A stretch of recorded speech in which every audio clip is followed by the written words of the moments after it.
예, 여러분 오늘도 평안한 하루 시작되는 귀한 아침입니다. 오늘 하루도 하나님의 보호하심이 우리 모든 가족들에게 함께 하시기를 간절히 기도합니다. 우리 사도신경 고백하면서 5월 17일 수요일 아침 기도를 우리 하나님께 올려드립니다. 나는 전능하신 아버지 하나님 천지의 창조주를 믿습니다. 나는 그의 유일하신 아들 우리 주 예수 그리스도를 믿습니다. 그는 성령으로 잉태되어 동정녀 마리아에게서 나시고 본디오 빌라도에게 고난을 받아 십자가에 못 박혀 죽으시고 장사된 지 사흘 만에 죽은 자 가운데서 다시 살아나셨으며 하늘에 오르시어 전능하신 아버지 하나님 우편에 앉아 계시다가 거기로부터 살아있는 자와 죽은 자를 심판하러 오십니다. 나는 성령을 믿으며 거룩한 공교회와 성도의 교제와 죄를 용서받는 것과 몸의 부활과 영생을 믿습니다. 아멘. 찬송가 337장 내 모든 시험 무거운 짐을 우리 하나님께 찬양합니다.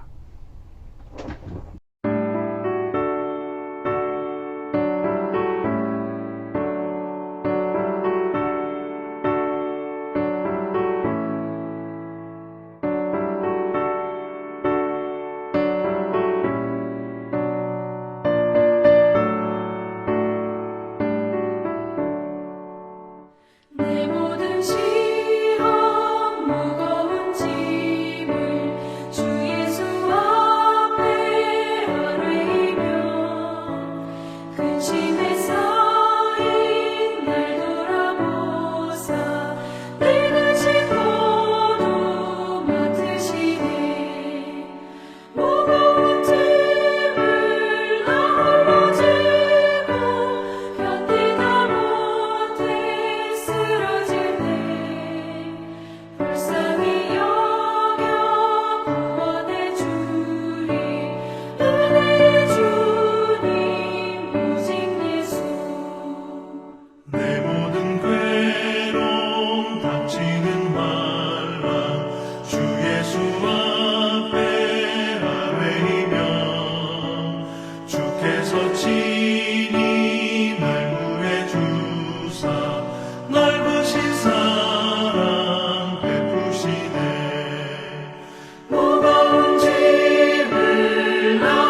말씀은 사무엘 하 19장 1절에서 8절 말씀입니다. 그 중에서 6절 말씀 우리 함께 봉독하도록 하겠습니다.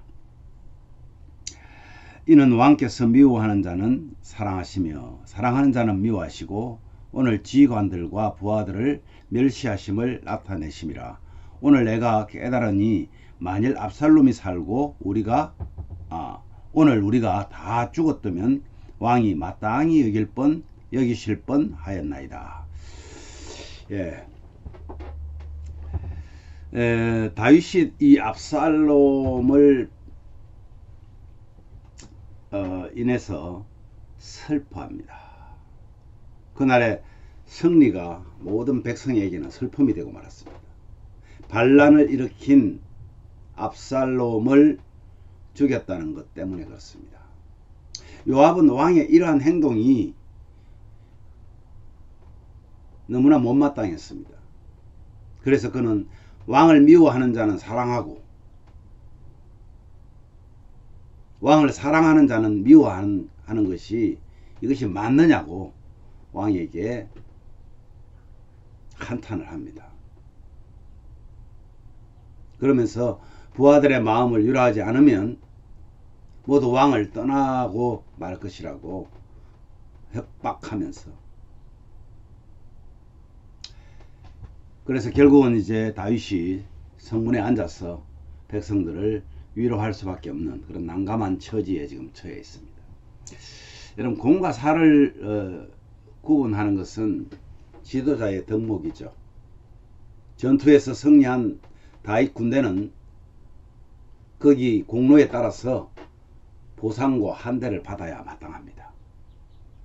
하지만 아들 압살롬의 죽음으로 슬퍼하는 다윗으로 인해서 마치 패배한 군대처럼 그들은 승리의 환호를 지르지 못하고 아주 쥐죽은 듯이 슬며시 돌아오게 됩니다. 왕의 눈치를 보아야 했습니다. 다윗은 아버지로서는 울 수 있죠. 하지만 왕으로서는 군대의 수고를 치하하고 승리의 기쁨을 나눠줘야 했습니다. 지도자의 시선이 개인을 넘어서 공동체를 향할 때 그 지도자는 권위가 있고 존중을 받는, 그래야만이 공동체가 평안을 누리게 된다는 그런 말입니다. 하지만 다윗은 공과 사를 구분하지 못한 언행을 하게 됩니다. 요압 장군을 위시한 부하들을 아주 난감하게 만들었습니다. 왕을 위해서 싸운 진압작전이 잘못된 것으로 오인되고 말았습니다. 반란을 일으킨 압살롬은 죽어 마땅한 반역자임에도 왕의 아들이라는 것 때문에 역적을 죽인 군사들에게 오히려 불명예를 주는 것과 다를 바가 없었기 때문입니다. 요압은 직설적으로 왕을 질책합니다. 당장 나가서 부하들의 마음을 위로해달라고 요구합니다. 그렇지 않으면 군사들을 데리고 왕을 떠나겠다고 협박을 합니다. 이 얼마나 참 난감한 상황입니까? 왕의 모습은 이 난감함에 어찌할 바를 모릅니다. 아들을 죽인 것에 대한 질책은커녕 아들의 죽음에 대해서 슬퍼할 겨를도 없이 억지 춘향이처럼 밀려나가서 군사들의 노고를 치하하기 위해서 나서야 했습니다. 지도자의 잘못된 판단에서 오는 참 서글픈 그런 이야기입니다. 여러분, 우리가 무엇을 잃은 것은요, 실패가 아닙니다. 하나님 앞에 나아가 기도하고 우리의 관점을 바꿀 수 있다면 그것이 소망의 시작입니다. 육체와 마음의 질병 앞에서 우리가 절망할 때 하나님께 질병의 문제를 가지고 나가는 것은 뭐죠? 치유를 하나님을 바라보는 것이 바로 소망 아니겠어요? 우리가 기도하는 이유가 바로 거기에 있습니다. 다윗은 슬펐지만은 이 문제를 두고 기도해야 했죠. 맞죠? 자신의 잘못, 사실은 자신의 잘못으로 인해서 이 엄청난 사건이 일어난 것이잖아요. 만약에 먼저 그러한 상황에서 다윗이 기도하고 있었다면 그는 자신으로 인한 일임을 깨닫고 오히려 회개의 자리에 들어가야 했었습니다. 아들에게 쫓겨날 때 여러분 다윗의 모습은 어땠습니까? 베냐민 지파의 시므이라는 사람이 지나가는 맨발로 지금 옷도 제대로 걸치지 못하고 도망을 가고 있는 그 왕을 향해서 흙먼지를 뿌리고 돌을 던지고 그러면서 뭐라고 그래요? 얼마나 큰 비난의 소리를, 비웃는 소리를 많이 했습니까? 빌어먹을 사람이라고 얘기를 했잖아요. 그런 소리를 들으면서도 다윗은 어땠습니까? 옆에 있는 장수가 저거 당장 목을 쳐서 그냥 죽이겠다고 말하니까 뭐라고 그럽니까? 하나님이 그 사람을 통해서 나를 지금 하라고 했다면 어떻게 할 것이냐 라면서 하나님의 뜻을 알았는데 전쟁의 승리와 아들의 죽음도 초연하게 보여줄 필요가 반드시 있었습니다. 저도 역시 목회를 하면서 혼자 끙끙 앓아야 하는 경우가 많이 있습니다. 어떤 때는 너무 힘들어서 아내에게 말하지도 못하는 경우도 있습니다. 혼자 감당하기 힘든 문제를 가지고 있을 때 우리에게는 하늘의 통로가 열려 있다는 것을 기억하셔야 됩니다. 사방이 우리 곁 쌓임을 당해도 하나님을 향한 그 통로가 열려 있다면, 이것을 기억한다면 하나님께서는 자비하신 분이잖아요. 사랑이 풍성하신 분이잖아요. 무엇이든지 하실 수 있는 분이잖아요. 우리의 문제가 무엇이든지 언제든지 어떤 상황에서도 우리의 문제를 상담해 주시고 해결책을 제시해 주실 분이 하나님이시라는 사실입니다. 사랑하는 가정 여러분, 오늘도 변함없이 주님께서는 우리를 살피시는데 혹 나에게 어려운 문제가 있습니까? 우리 가정에 어려운 문제가 있습니까? 우리 자녀들에게 어려운 문제가 있습니까? 그 문제를 사람들에게 가지고 가기 전에 먼저 하나님께 나아가 하나님과 상의하십시오. 하나님의 인도하심을 받으십시오. 저와 여러분을 들으시고 나아갈 길을 보여주실 것입니다.